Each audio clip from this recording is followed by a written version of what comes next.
Rapaz, eu não faço a mínima ideia. Agora, para provar a tese do Jeff da nossa última conversa, viu, Jeff, você tá me ouvindo? Ou ele morreu mesmo? Não, tô aqui. Tô aqui. Ainda tô vivo. Se ele não tiver a ouvir, eu estou pronta para responder. É isso que teve uma pesquisa recente, viu, Jeff? Que eu não sei se você viu, até publiquei no Twitter, que perguntaram à população se eles preferiam votar em alguém ou Bolsonaro ou indicado por Bolsonaro, Lula ou indicado por Lula, ou uma pessoa que nunca tivesse nenhuma relação com esses dois. A maioria das pessoas disseram que preferia votar em alguém que não tem nenhuma relação com esses dois. Então, como é que tu explicas que o Lula ganhou? É isso que eu estava dizendo. Não existe democracia sem legalidade. Mas mesmo que existisse legalidade, também não existiria democracia representativa. Primeiro, se tem meia dúzia de caras que tem os partidos e escolhem os candidatos. Então todos os candidatos são escolhidos têm a mesma ideologia. Então você pode votar entre duas coisas que são iguais. E segunda coisa, se o governo dá dinheiro para os partidos, sempre os incumbentes vão se manter no cargo. Porque quem não é incumbente não tem dinheiro, quem não tem o partido não tem dinheiro, quem não tem o partido não tem como competir, não é isso? Então o sistema desse sempre vai ser ilegítimo, né?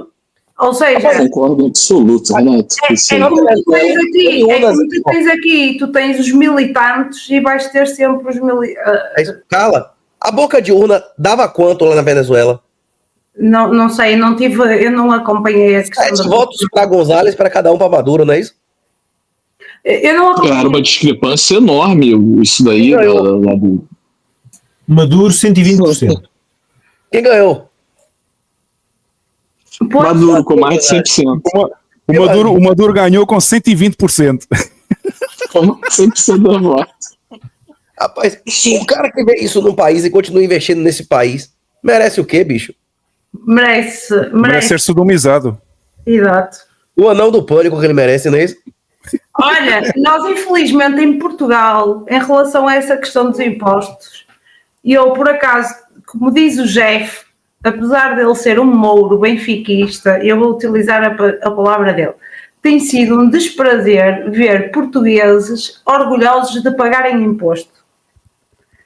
Pior, pagam imposto, são fodidos e regozijam-se disso. Isso é que é mau. Isso é que é péssimo. E a malta está feliz. A malta está feliz.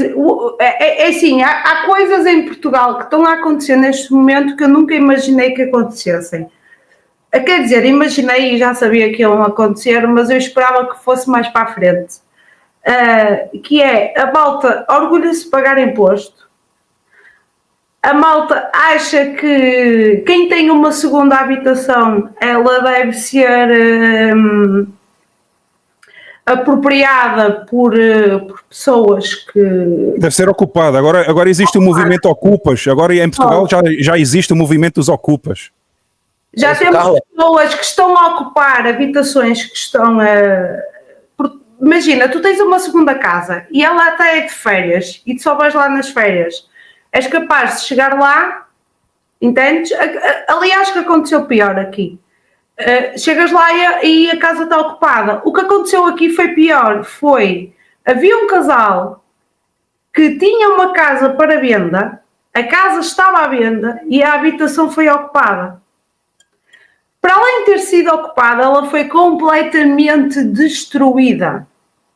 Destruída ao ponto de destruírem a canalização da água e estarem a tomar banho com o cano da água, não é? Que vem para a rua. Ou seja, um desperdício de água enorme que até a pessoa depois que vai ter que pagar... Renato, por outras palavras, os ocupas em Portugal agora, eles vão nos anúncios classificados da venda dos imóveis, vão ver onde é que está o imóvel e vão lá e ocupam. Ocupam. A imobiliária que está a tratar de negócios chama a polícia. Ofendículas em Portugal é crime? Hã? Ofendícula em Portugal é crime? Quê? Desculpa. Ofendículas. Ofendículum. Você botar uma armadilha de urso na sua casa. Tá. Eu ia pedir para você explicar o que era isso. Você botar uma armadilha de urso em casa é crime em Portugal? Armadilha de energia elétrica para você matar um ladrão? Pelos vistos é. Se isso for proibido, não existe propriedade privada. Não, mas aqui não existe. O cara invadiu a sua propriedade Só existe uma lei no mundo. Do início ao fim da história, só existe uma lei. Jesus foi questionado se ele veio revogar a lei. O que ele respondeu? Do início ao fim da história, não será modificado nenhum tio, nenhuma vírgula da lei, não é isso? A única lei que existe é a de Deus. Qualquer outra lei que não for a de Deus é de Satanás. Não existe outra lei que não seja de Deus. A lei de Deus é o caminho, a verdade e a vida. O pai da mentira é o diabo, não é isso? Exato. Repito o que eu falei. Êxodo 22. Na lei de Deus, matar ladrão em flagrante é crime ou é não? Ou é crédito? É crédito Não. com Deus, é galardão, não é isso? Se Não é você chegar crime. em sua casa e tiver um vagabundo lá dentro, Galardão foi bom. aí se não reconhecer isso como lei, serve a Satanás, não é isso? Carla, no norte de Portugal, chamava entrudo, não é entrudo que chamava antigamente o carnaval? Não, Era ainda se chama. Diabo, era uma porra ainda satânica, se não é isso chama. não? O quê? Ainda se chama intrudo. Aqui é intrudo, tanto que não há feriado no carnaval. As empresas dão se quiserem, a função pública dá, mas o feriado não é oficial, não é um feriado. Mas o que se fazia? Eu acho que em Portugal foi proibido em 1800 e pouco, 1817. Em Portugal, o intrudo, que é o que eles fazem na Galícia, foi proibido. Porque o cara se vestia de Satanás e brigava, né? Jogava coisa nos outros. Não tinha esse negócio antigamente? Não era antigamente. Eu não sei se sabes, nós ainda temos os caretos de Pudense e de Lazarim que fazem isso. Que se veste como na Galícia, não é isso? E aquilo é uma tradição galego, porque aquela zona era antigamente, antes de ser a formação do condado portugalense. Não, e Portugal reprimiu isso no século XIX, lá não foi reprimido legalmente, né? Não, mas antes, muito antes do século XIX, porque o condado portugalense foi muito antes do século XIX, portanto, foi em 1193. Foi antes. O condado portugalense foi em 1000 e qualquer coisa, antes de 1100. Não, 1193, se não me engano, quando eu fosse Henriques. Não, 1143 foi a conquista de todo o território nacional. Pronto, ok, mesmo antes, mas essa zona já era, portanto, chamava-se a Península Ibérica ou a Península Hispânica e havia e ainda existe. Opa, o que é que os caretos fazem? Eles entram em casa das pessoas para retirarem dessas casas as raparigas que são virgens e raptá-las. Portanto, isso é uma coisa completamente... As moças. Sim, desculpem, moças. As moças virgens. A gente aqui não pode dizer raparigas. Sim. Portanto, e ainda para mais rapariga virgem, não é? Não, claro, seria um paradoxo, não é? No português do Brasil. Portanto, mas vocês entendem. E eles, com toda a violência, retiram-nas das casas e raptam-nos. E, portanto, isso ainda hoje existe. Se vocês forem a Pudense e a Lazarim, ainda tem... Carla, vamos abreviar a história do carnaval, porque isso não é muito relevante.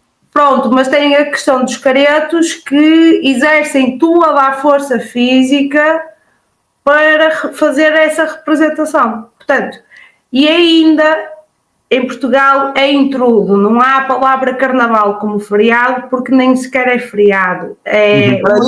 As empresas podem dar o dia ou não. Continua a ser intrudo, não é feriado oficial aqui. Eu não entendi o que você falou, Carla. Tinha tradição de fazer estupro ou isso era representação, era encenado? Não, havia a tradição. Havia a tradição e hoje em dia é representada. Porque eles iam buscar as miúdas... Vestido de Satanás, vestido de entidade. Exatamente. Os caretos de Pudense e de Lazarim, vocês podem pôr aí no Google, caretos de Pudense e Lazarim, aquilo é personificação de Satanás. Porque eles têm Satanás. Sempre foi. O carnaval e nossa cultura sempre foi um negócio ligado com entidades satânicas. Só que as entidades satânicas, animalescas, que até hoje tem representação na Galícia, no norte de Portugal, foram substituídas na Bahia pelas entidades de origem africana, não é isso?